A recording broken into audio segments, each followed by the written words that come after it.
ಬೆಂಗಳೂರು ದಕ್ಷಿಣ ಕೇಂದ್ರ ಕಚೇರಿಯಲ್ಲಿ ಅವ್ಯವಸ್ಥೆ ಆಗಿದೆ. ಜಿಲ್ಲಾ ಕೇಂದ್ರ ಕಚೇರಿಯೋ ಅಥವಾ ಕಸದ ತೊಟ್ಟಿಯೋ ಅನ್ನುವಂತಹ ಪ್ರಶ್ನೆ ಕಾಡ್ತಾ ಇದೆ.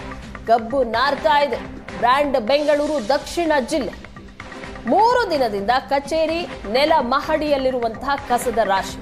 ಜಿಲ್ಲಾಧಿಕಾರಿಗಳಿಗೆ ಕಾಣಿಸ್ತಾ ಇಲ್ವಾ ಹಾಗಾದ್ರೆ ಕಚೇರಿಯ ಈ ದುಸ್ಥಿತಿ? ಕಸ ಕೊಳೆತು ನಾರ್ತಾ ಇದ್ರು ಸಹ ತಲೆ ಕೆಡಿಸ್ಕೊಳ್ತಾ ಇಲ್ಲ ಅಲ್ಲಿನ ಸಿಬ್ಬಂದಿ. ಗಬ್ಬು ನಾರ್ತಾ ಇದೆ ಆದ್ರೂ ಸಹ ಅಲ್ಲಿನ ಸಿಬ್ಬಂದಿ ಮಾತ್ರ ತಲೆ ಕೆಡಿಸ್ಕೊಳ್ತಾ ಇಲ್ಲ. 3 ದಿನದಿಂದ ಸಹ ಕಚೇರಿಯ ನೆಲಮಹಡಿಯಲ್ಲಿ ಕಸದ ರಾಶಿ ಈ ರೀತಿಯಾಗಿ ಬಿದ್ದಿದೆ, ಆದ್ರೂ ಸಹ ತಲೆ ಕೆಡಿಸ್ಕೊಂಡಿಲ್ಲ. ಇದೇನು ಜಿಲ್ಲಾ ಕೇಂದ್ರ ಕಚೇರಿನೋ ಅಥವಾ ಕಸದ ತೊಟ್ಟಿನೋ ಅಂತ ಅನ್ನಿಸ್ತಾ ಇದೆ ದೃಶ್ಯಗಳನ್ನು ನೋಡಿದ್ರೆ. ನಮ್ಮ ಉಪಮುಖ್ಯಮಂತ್ರಿಗಳ ತವರು ಜಿಲ್ಲೆ, ಇಲ್ಲಿವರೆಗೂ ರಾಮನಗರ ಜಿಲ್ಲೆ ಆಗಿತ್ತು. ಮಾನ್ಯ ಉಪಮುಖ್ಯಮಂತ್ರಿಗಳೀಗ ಬೆಂಗಳೂರು ದಕ್ಷಿಣ ಜಿಲ್ಲೆ ಅಂತ ಮಾಡಿದ್ದಾರೆ. ಆ ಜಿಲ್ಲೆಯ ಜಿಲ್ಲಾಧಿಕಾರಿಗಳ ಕಚೇರಿಯ ಪರಿಸ್ಥಿತಿ ಹೇಗಿದೆ? ಈ ಕಸ ಗಬ್ಬು ನಾರ್ತಾ ಇದೆ. ಈಗ ನಾಯಿ, ಬೆಕ್ಕು, ಹಂದಿ ಎಲ್ಲ ಬರುವಂಥ ಪರಿಸ್ಥಿತಿ ಈಗ ಬಂದಿದೆ. ಈಗಾಗಲೇ ಸುಮಾರು ಒಂದು ವಾರದಿಂದ ಇರ್ಬೋದು ಕಸ ಶೇಖರಣೆ ಆಗಿದೆ. ಕಸನ ಎತ್ತುವಂಥ ಕೆಲಸ ಕೂಡ ಮಾಡಿಲ್ಲ. ಈಗಾಗಲೇ ನೋಡಿ, ತಾವೇ ನೋಡ್ತಾ ಇದ್ರಿ, ನಾಯಿ, ಹಂದಿ, ಬೆಕ್ಕು ಎಲ್ಲ ಓಡೋಂಥ ಪರಿಸ್ಥಿತಿ ಆಗಿದೆ. ಬೆಂಗಳೂರು ದಕ್ಷಿಣ ಜಿಲ್ಲೆ ಆದರೆ ಅಭಿವೃದ್ಧಿ ಆಗ್ತಂತೇಳಿ ನಮ್ಮ ಮಾನ್ಯ ಉಪಮುಖ್ಯಮಂತ್ರಿಗಳು ಹೇಳ್ತಾ ಇದ್ರು. ನೋಡಿ, ಇದೇನು ಅಭಿವೃದ್ಧಿ ಕೆಲಸ ಆಗುವಂಥದ್ದು?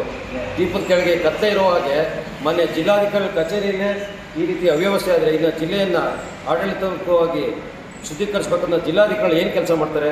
ಈಗಾಗಲೇ ಜಿಲ್ಲಾಧಿಕಾರಿಗಳು ಯಾವುದೇ ಹೋರಾಟಗಾರರು, ರೈತಪರ ಹೋರಾಟ ಆಗಲಿ, ಕನ್ನಡ ಪರ ಸಂಘಟನೆಯವರಾಗಲಿ ಯಾರೂ ಬರಬಾರ್ದು ಅಂತೇಳಿ ಈಗಾಗಲೇ 144 ಸೆಕ್ಷನ್ನ ಜಾರಿ ಮಾಡಿದ್ದಾರೆ. ಯಾರು ಸಂಘಟನೆಯವ್ರು ಬಂದರೆ ಓಡಿಸ್ಬಿಡ್ತೀವಿ ಅಂತಾರೆ.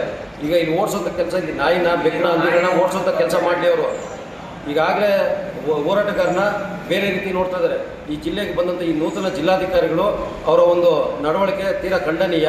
ಈಗಾಗಲೇ ನೋಡಿ, ಅವರು ಜಿಲ್ಲಾಧಿಕಾರಿ ಕಚೇರಿ ಯಾವ ರೀತಿಯಾಗಿದೆ ಪರಿಸ್ಥಿತಿ, ಇನ್ನು ಜಿಲ್ಲೆಯನ್ನು ಯಾವ ರೀತಿ ಆಡಳಿತವಾಗಿ ಅವರು ಶುದ್ಧೀಕರಿಸ್ತಾ ಇರ್ತಕ್ಕಂಥದ್ದು ನಮಗೆ ಯಕ್ಷ ಪ್ರಶ್ನೆ.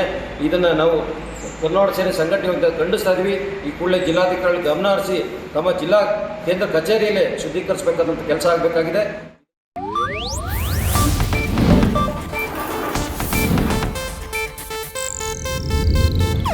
ಇದು ಏಷ್ಯಾನೆಟ್ ನ್ಯೂಸ್ ನೆಟ್ವರ್ಕ್ ಪ್ರಸ್ತುತಿ.